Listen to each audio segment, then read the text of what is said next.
Il est 7h51, on fait maintenant le tour de la question. Justine Sauvage, et ce matin, on reparle de la rémunération des éleveurs, alors que se tient en ce moment le Salon de l'Agriculture à Paris. Notre invité, c'est le député UDI de Fougères. Bonjour Thierry Benoît.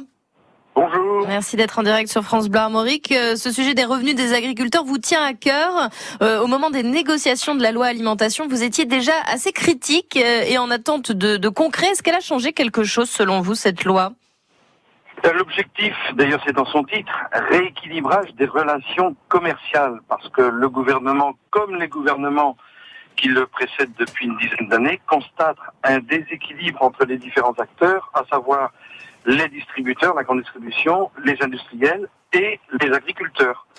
Et il s'avère que donc nous achevons dans quelques heures les négociations commerciales, donc qui sont les premières du genre et qui sont consécutives aux États généraux de l'alimentation, et on voit que la pression ou que les tensions entre les différents acteurs, et notamment la pression exercée par certains acteurs de la grande distribution, elle est réelle. Et vous savez, dans notre pays, je suis convaincu que depuis 50 ans, la grande distribution a pris une part prépondérante dans la vente et dans la distribution des denrées alimentaires. Ça ne s'est pas amélioré alors Thierry Benoît, c'est ce que vous nous dites malgré cette loi. Il a été envoyé un signal prix pour la filière laitière, donc on va dire que c'est un petit peu moins mal parce que le contexte du marché national et à l'export est un peu plus favorable, donc il y a un signal prix sur la filière laitière qui est meilleur, qui fait dire à certains acteurs, voyez, on a fait des efforts, mais on voit bien que lorsqu'on prend l'ensemble des négociations commerciales et que l'on prend l'ensemble des prix agricoles et du revenu des agriculteurs, il n'y a pas de progrès significatif. Et j'ai écouté samedi matin attentivement l'allocution du président de la République au Salon de l'Agriculture. Je l'ai écouté par votre radio, pour tout dire, pendant 1 heure. Le président de la République a évoqué la politique agricole commune, l'installation des jeunes agriculteurs, la transition énergétique, écologique et la question environnementale. Mais il a omis volontairement d'évoquer la question du prix et des revenus des agriculteurs. Et je pense qu'on a là, en France et en Europe, un sujet, grande distribution, centrale d'achat, et c'est l'objet de la commission d'enquête que j'ai souhaité donc créer. Alors justement, voilà, effectivement, vous en avez fait la demande la semaine dernière, donc la mise en place d'une commission d'enquête sur les pratiques de la grande distribution. C'est pour quand, Thierry Benoît, et vraiment pour quoi faire exactement ? C'est demandé depuis le 7 février. Le groupe des députés En Marche vient enfin d'accéder à cette demande. La commission d'enquête, donc il y a une résolution qui sera votée dans l'hémicycle vraisemblablement semaine prochaine, et il y aura donc constitution d'une commission d'enquête afin d'enquêter, afin de réaliser un travail d'investigation approfondi sur le rôle, l'influence des centrales d'achat de la grande distribution dans les relations commerciales pour un meilleur partage de la valeur ajoutée créée par les agriculteurs et qu'ils reviennent donc des revenus de meilleure qualité pour les agriculteurs. Une meilleure répartition entre les distributeurs, les industriels et les agriculteurs. Et peut-être des sanctions, Thierry Benoît, si nécessaire ? Les sanctions, c'est dans la loi. Moi, je pense qu'on a intérêt, en France et en Europe, à décortiquer un petit peu comment on en est arrivé à ce qu'il y ait en France pratiquement plus que 4 centrales d'achat, vous vous rendez compte ? 4 centrales d'achat qui se partagent 90% du marché. Alors que la DGCCRF s'interroge lorsque les agriculteurs s'organisent en organisation de producteurs, il y a questionnement, et ça n'interpelle personne de voir la grande distribution se regrouper en centrale d'achat. Merci Thierry Benoît, vous êtes député breton UDI à Fougères et vous étiez l'invité du Tour de la question ce matin, une interview à retrouver en intégralité sur francebleu.fr. 8h25.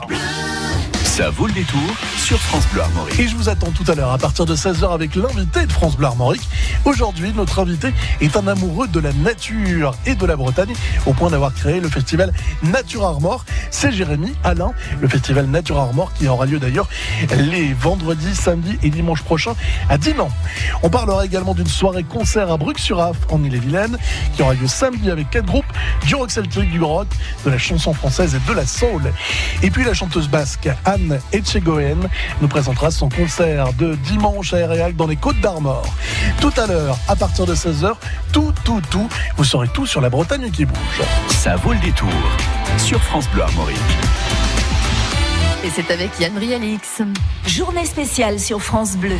Ce jeudi 28 février, le réseau France Bleu et ses 44 antennes locales se mobilisent pour vous faire découvrir les plus gros points noirs français en matière de mobilité. Déplacement, transport, services publics. Où sont les points noirs de la mobilité en France? En présence d'auditeurs invités dans les rédactions, France Bleu dresse la carte de vos galères de transport. De la matinale jusqu'à francebleu.fr. La mobilité en question, journée spéciale. Ce jeudi 28 février, France Bleu met du concret dans le débat.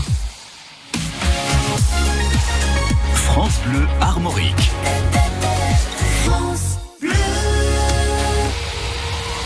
On vient d'évoquer cette journée de la mobilité jeudi. Parlons justement du trafic sur la route. Francis Letocard. Sandra nous signale par téléphone 02 99 67 35 deux fois. Sur la route nationale 24 dans le sens Rennes-Ploërmel au niveau de Bresles sous Montfort. Attention, il y a 2 bouts de bois en forme de bastin qui sont sur la voie de gauche et soyez prudents, vous pouvez être surpris par ces bouts de bois d'ailleurs. En ce qui concerne le sens inverse en direction de Rennes, c'est compliqué de circuler sur la quasi-totalité des voies express qui vous permettent de rejoindre la capitale bretonne. C'est plutôt sur la 84 entre Caen et Rennes que vous êtes le plus épargné, ou sur la nationale 24 d'ailleurs, en passant par l'Heureux par exemple, entre Ploërmel et Rennes. Mais sinon ailleurs, vous êtes nombreux selon nos écrans radars sur ces autres voies. En direction de Vannes, c'est compliqué aussi de circuler sur la nationale 166 entre Ploërmel et Vannes. Vous avez des difficultés pour arriver dans cette direction. Et puis dans les Côtes d'Armor, pas de difficulté en revanche pour contourner Saint-Brieuc sur la RN12 ou Loudéac sur la RN 164. Avec malgré tout ces obstacles qui ont été signalés au niveau de Plélan-le-Petit, direction Jugon-les-Lacs. Méfiance donc sur la 4 voies, la nationale 176 qui permet de relier Dinan à Lamballe notamment. Restez prudents en tout cas et n'hésitez pas à nous faire part de toute information qui vous semble utile. 02 99 67 35 35. L'infotrafic avec Mutualia. Complémentaire santé et prévoyance pour les entreprises et les professionnels. Rendez-vous sur mutualia.fr. Moins 1 degré à Trémorel, nous dit Pascaline, qui nous écrit sur la page Facebook France Bleu Armorique et qui en profite pour nous dire qu'elle souhaite un bon anniversaire à Olivier de Parthenay de Bretagne. Et voilà, le message est transmis. Est-ce qu'on a des gelées généralisées ?